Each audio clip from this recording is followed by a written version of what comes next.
Bon Jovi released a new single in collaboration with the Duke of Sussex and the Invictus Games Choir called Unbroken, which was recorded at the Abbey Road Studios. All proceeds from the single are going to the Invictus Games Foundation, which supports the recovery and rehabilitation of international wounded, injured or sick military personnel. The Games themselves are a Paralympic-style event which sees injured military personnel and veterans compete against each other in adaptive sports, like sitting volleyball and wheelchair rugby.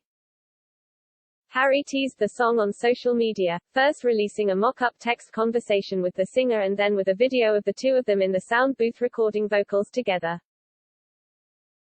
The project was last year, intending to be released ahead of the 2020 Invictus Games in The Hague, but the event was postponed due to the coronavirus crisis. It was originally pushed back to 2021, and then delayed again, so they will now take place next year. However, Harry was branded tragic for his awful collaboration with Bon Jovi. Pod Save the Queen is hosted by Ann Gripper and features Daily Mirror royal editor Russell Myers. Ms. Gripper said, "He worked with Jon Bon Jovi last year when they were doing stuff for Invictus with that funny little pretend text messages that they were doing. And then they were singing together, weren't they?"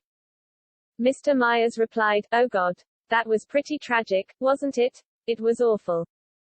Ms. Gripper leapt to his defense saying, "I mean, come on, you get to have a laugh with Jon Bon Jovi."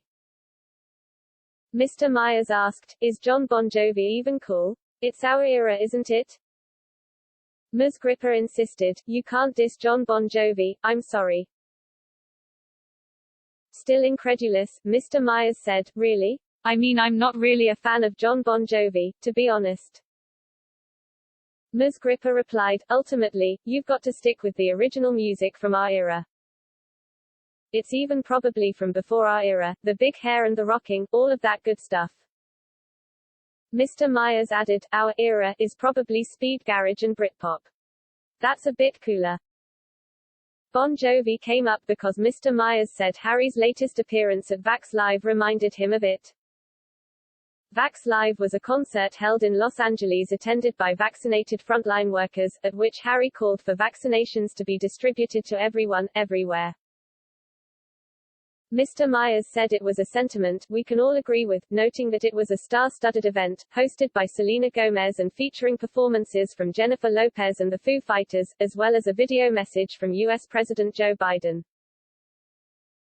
Mr. Myers said Harry fits right into that lineup, and explained how the Duke received a standing ovation when he arrived.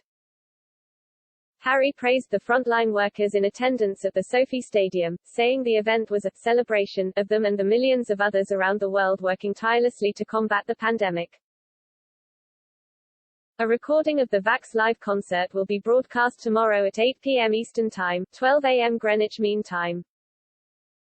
If you are watching from outside the U.S., there will be a YouTube live stream.